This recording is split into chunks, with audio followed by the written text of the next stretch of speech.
Hi guys, so today let's talk about NGS. It means next generation sequencing.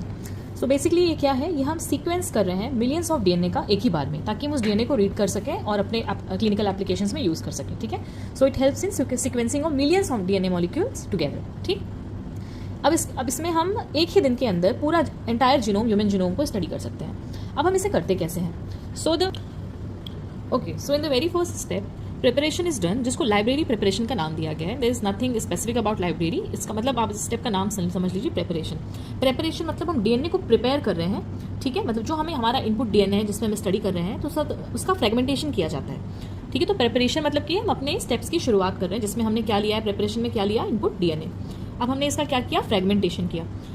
ठीक है, fragmentation followed by, इसके बाद क्या करते हैं, अडैप्टर लाइगेशन. ठीक है, मतलब कि ये जो डीएनए के एंड्स हैं, यहाँ पे हम अडैप्टर को लाइगेट कर देते हैं. सेकेंड, एम्पलीफिकेशन, क्लोनल एम्पलीफिकेशन, यानी कि many copies are made. Amplification मतलब रिपीटेड कॉपीज आर मेड. अब इतनी हम कॉपीज क्यों बना रहे हैं,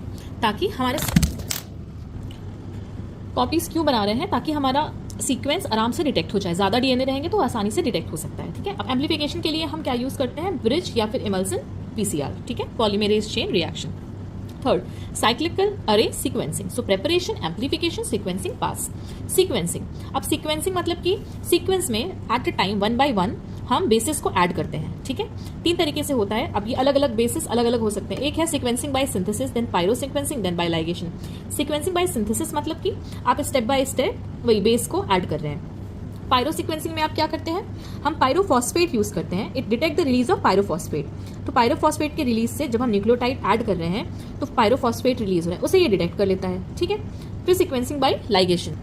सीक्वेंसिंग बाय लाइगेशन, अब ये लाइगेट करके करता है. ठीक है, यानी कि ये डीएनए का न्यूक्लियोटाइड नहीं यूज करता है. ये कौन सा यूज करता है, ऑलिगो न्यूक्लियोटाइड. ठीक, प्रोब को यूज करता है to ligate to each other.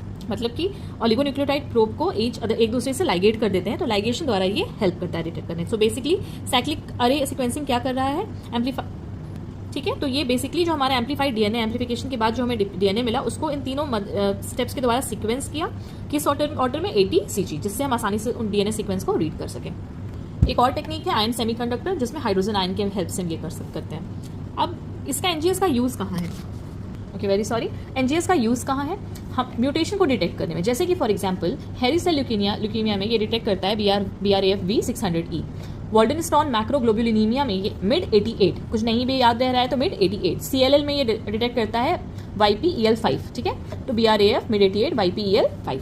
फिर और भी MDS में RNXi, TLL में नॉच को डिटेक्ट करता है. ठीक है, मल्टीपल माइलोमा में BRAF को. तो बेसिकली म्यूटेशंस को डिटेक्ट कर रहा है. तो हमारा इसका यूज